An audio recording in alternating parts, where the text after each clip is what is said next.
आज की वीडियो में मेहंदीपुर बालाजी के नियमों के विषय में बात करेंगे और मैं आपको बताऊंगा कि जब भी आप मेहंदीपुर बालाजी जाते हैं तो किन किन नियमों का पालन आपको करना चाहिए। जब आप मेहंदीपुर बालाजी जाते हैं उससे पहले किन नियमों का पालन करना चाहिए, क्या करना चाहिए। साथ साथ में जब आप पहुंच जाते हैं तो आपको पूजा कैसे करनी चाहिए, भोग कैसे लगाना चाहिए। साथ साथ में जब आप वापस आते हैं तो आपको क्या करना चाहिए, क्या नहीं करना चाहिए, पूरी जानकारी बताऊंगा, जिससे आपकी पूजा पूर्ण होती है, जिससे आपके संकट कटता है। और यकीन मानिए ये वीडियो बहुत महत्वपूर्ण आपके लिए होने वाली है। आज लगभग 4 साढ़े 4 साल हो गया मुझे मेहंदीपुर बालाजी के चरणों में जाते जाते। बाबा के चरणों में ऐसा कोई महीना नहीं गया अब तक कि मैं बाबा के चरणों में ना गया हूँ। चाहे भरी ठंड पड़ी हो या भरी गर्मी या बरसात का मौसम हो, बाबा के चरणों में हर महीने हम जाते हैं और अरदास लगा के जरूर आते हैं। तो मेहंदीपुर बालाजी के विषय में थोड़ी सी मैं जानकारी आपको दे दूं कि मेहंदीपुर बालाजी कौन है। बालाजी महाराज हनुमान जी के जो बाल रूप है, मेहंदीपुर बालाजी में जो बाबा का रूप विराजमान है वो बाल रूप विराजमान है। और जो शिला है, जो बाबा की मूर्ति है, वो स्वयंभू है, यानी खुद प्रकट हुई है। वहाँ पर मुख्य रूप से 3 देवताओं का वास है। 3 देवताओं की मुख्य रूप से पूजा होती है। बालाजी महाराज यानी हनुमान जी, श्री प्रेतराज सरकार और भैरव बाबा। बाकी 3 पहाड़ी पर माता काली है और दीवान सरकार, जो प्रेतराज सरकार जी के दीवान हैं, मुख्यमंत्री जिसे कहते हैं, वो भी वहाँ पर विराजमान है। अब कैसे पूजा करनी है, ध्यान से सुनिए। मेहंदीपुर बालाजी में अक्सर वो लोग जाते हैं जो भूत प्रेत आदि से ज़्यादातर परेशान होते हैं। बाकी तो हनुमान जी का जो सिद्धपीठ दरबार है तो कोई भी जा सकता है, पर जो बच्चे जाते हैं, जो सबसे ज़्यादा जो नेगेटिविटी से परेशान रहते हैं, भूत प्रेत आदि से परेशान रहते हैं, तो उनके लिए ये नियम जानना बहुत इंपॉर्टेंट है कि उन्हें किन किन नियमों का पालन करना चाहिए। सबसे पहले जब भी आप बालाजी जा रहे हैं तो 10 रुपये की दरखास्त जरूर लगाएं। जाने से पहले अपने घर के मंदिर में हनुमान जी की जोत जलाएं और दरखास्त लगाएं, 10 रुपये ले हाथ में, और बाबा से प्रार्थना करें सीताराम बोलकर 3 बार, सीताराम सीताराम सीताराम। हे मेहंदीपुर वाले बालाजी महाराज, हम आपके दरबार में आ रहे हैं, हमें ठीक ठाक अपने दरबार में पहुंचाना बाबा। तो ये जो दरखास्त होगी, ये दरखास्त बताती है कि बाबा के चरणों में आपकी जो अर्जी स्वीकार हो गई है और बाबा को पता चल गया है कि हाँ आप आ रहे हैं। तो एक तो रास्ते में किसी भी प्रकार का विलंब नहीं होने देंगे, दिक्कत नहीं होने देंगे। अगर कोई नेगेटिव व्यक्ति को लेके आ रहे हैं जिसको भूत प्रेत की समस्या है, तो उसको भी कोई दिक्कत नहीं होगी, वो सीधा आएगा। उसके बाद जब आप घर से जाते हैं तो 2 चीज़ें आपको अपने घर से लेके जानी होती है। सबसे पहले एक ओसारा होता है, बालाजी महाराज का ओसारा। ठीक है, ओसारा जो होता है उसकी पूरी वीडियो, लाइव वीडियो मैंने शिव साधना केंद्र चैनल, शिव कृपा चैनल पे डाल रखी है। तो वीडियो आप देख सकते हैं चैनल पे जाके, या यूट्यूब पे आप लिखेंगे कि ओसारा कैसे बनाएं और उसके लास्ट में आप शिव कृपा लिख देना तो वो वीडियो आपके सामने आ जाएगी। एक तो ओसारा आपको जरूर लेके जाना है मेहंदीपुर से। ओसारा क्यों लेके जाना होता है? ताकि आपके घर के अंदर जो भी संकट है, जितने भी संकट हैं, भूत प्रेत आदि, वो सब मेहंदीपुर चले जाएं और आप ठीक ठाक हो जाओ। दूसरा, लिखित अर्जी आपको लेके जानी होती है। लिखित अर्जी क्या होती है उसकी भी एक लाइव, मतलब पूरी वीडियो मैंने बना रखी, लाइव वीडियो, और उसमें आपको बता रखा है प्रॉपर कि कैसे लिखित अर्जी लिखी जाती है। तो वो भी आप देख लेना शिव साधना केंद्र चैनल पर। यूट्यूब पे लिखोगे कि लिखित अर्जी कैसे लगाएं बालाजी महाराज को, लास्ट में शिव कृपा लिखेंगे ना तो हमारी ही वीडियो आएगी आपके सामने। तो ये दोनों चीज़ें आपको जरूर लेके जानी पड़ती है। अपने घर की मिट्टी एक चुटकी वो भी लेके जानी होती है। अब ओसारा जब आप लेके जाते हैं तो ये देना होता है, जैसे आप लाइन में लगते हैं ना, वहाँ पर लोग ले लेते हैं, वहाँ पर पहले से लोग 3 4 लोग होते हैं। और लिखित अर्जी जो है वो आपको मेहंदीपुर बालाजी का जो गर्भगृह है, जहाँ मेन मूर्ति बाबा की है, उसके सामने दान पात्र में डालना होता है। तो 2 चीज़ें तो आपको ज़रूर से ज़रूर लेके जानी है अपने घर से। अब जब आप मेहंदीपुर बालाजी जाते हैं, पहुंच जाते हैं, तो सबसे पहले नहा धोकर आपको वहाँ पर एक अर्जी लेनी होती है 151 रुपये की।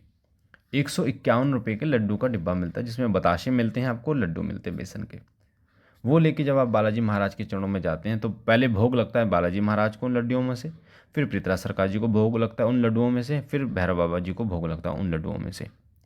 अब जब भोग लग जाता है उसके बाद वो जो लड्डू हैं वो आपको ग्रहण करने हैं, यानी कि जो पीड़ित व्यक्ति है कोई भी, आपको वो ग्रहण करने हैं, खाने हैं वो लड्डू।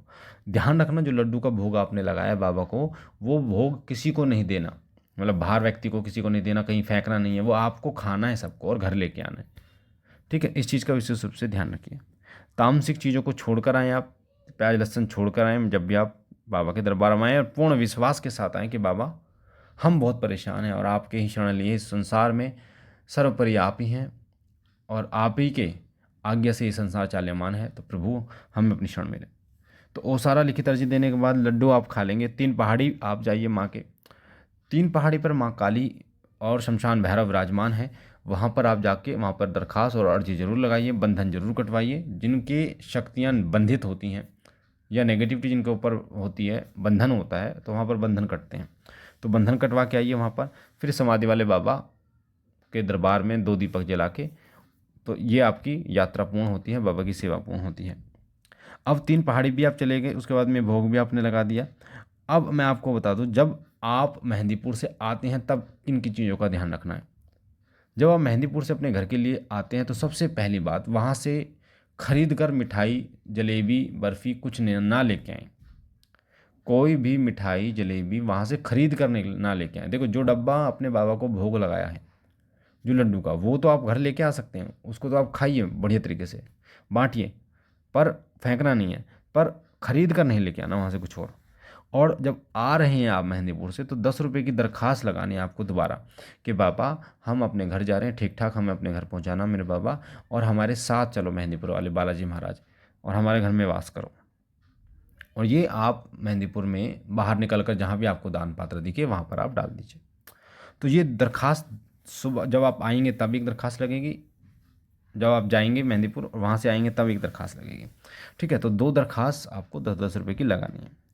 ठीक है, अब जितने लोग हैं आपके उन सबको लगानी, 5 लोग हैं तो 5 10-10 रुपये की सब दरखास्त लगाएंगे। अब कई लोग प्रश्न कर सकते हैं कि गुरुजी कि दरखास्त अगर 3 लोग हैं तो तीनों को अलग अलग लगानी है, तो बेटा अलग अलग ही लगानी है। अब जब आप मेहंदीपुर से आ जाते हैं, है ना, मेहंदीपुर से आ जाते हैं अपने घर पे, तो सबसे पहला कार्य आपको करना है कि आपको नहा धोकर बालाजी महाराज की जोत खड़ी करनी है, यानी जोत जलानी है। कम से कम अगर आप पहली बार मेहंदीपुर गए हैं तो 11 दिन की अखंड जोत आपको बालाजी महाराज की जरूर जलानी है, चाहे तिल के तेल की जलाइए चाहे देसी घी की जलाइए। और नियम आपको करने होते हैं 11 दिन के नियम, तामसिक चीज़ों का परहेज, प्याज लहसुन का परहेज, ज़मीन पे सोना है, 11-21 बार हनुमान चालीसा का पाठ जरूर करना है आपको, ब्रह्मचर्य का पालन करना है। तो ये नियम आपको जरूर करने होते हैं। आकर जोत इसलिए जलाई जाती है क्योंकि मेहंदीपुर से आपके साथ कोई ना कोई शक्ति जरूर आती है। वो शक्ति आपके हर पल साथ रहती है। जैसे बाबा के दूत आते हैं, वीर आते हैं, तो उनका जो स्थान देना होता है तो उनको स्थान कहाँ दिया जाता है, जोत में दिया जाता है। और जब आप आते ही जोत जला देते हैं तो बाबा के गण, बाबा के दूत आपके साथ आते हैं और वो प्रसन्न होकर आपके घर में विराजमान होते हैं और नकारात्मक शक्तियों का दमन करते हैं। 11 दिन तक आपको, अगर पहली बार आप गए हो तो 11 दिन तक बाबा की अखंड जोत आपको जलानी है। मेहंदीपुर से जुड़े हुए सारे नियम आपको करने हैं। हर महीने फिर बालाजी महाराज के चरणों में जाना है। तो ऐसे आपको पूजा करनी है, जो मैंने आपको पूजा का विधान बताया। दूसरा, जब आप बाबा की सेवा उठा लेते हैं तो आपको हर हफ्ते 5 लौंग, 1 बतासा, 2 इलायची का भोग हनुमान जी महाराज को देना है। पहले आप सीताराम भगवान के 2 लौंग का भोग दीजिए, फिर 5 लौंग, 2 इलायची, 1 बतासे का भोग हनुमान जी महाराज यानी बालाजी महाराज को देना शुरू कीजिए। यकीन मानिए, बाबा की कृपा इतनी तीव्र बढ़ती चली जाएगी आपके ऊपर कि आपको पता भी नहीं चलेगा। आपके घर का संकट कब में ख़त्म हो गया आपको पता भी नहीं चलेगा। पर इसमें नियम बहुत इंपॉर्टेंट है। प्याज लहसुन, तामसिक चीज़ें, दारू, बियर, इन सब का परहेज आपको करना है। तो आप देखेंगे कि बाबा की कृपा कितनी गजब आपके ऊपर होने लगेगी। तो मुझे आशा है जानकारी आपको अच्छी लगी होगी। पहली बार चैनल पे हैं तो शिव कृपा चैनल को सब्सक्राइब कीजिए, लाइक कीजिए, शेयर कीजिए। हम मिलते हैं एक नई जानकारी के साथ। तब तक के लिए ओम नमः शिवाय, ओम नमः शिवाय, ओम नमः शिवाय।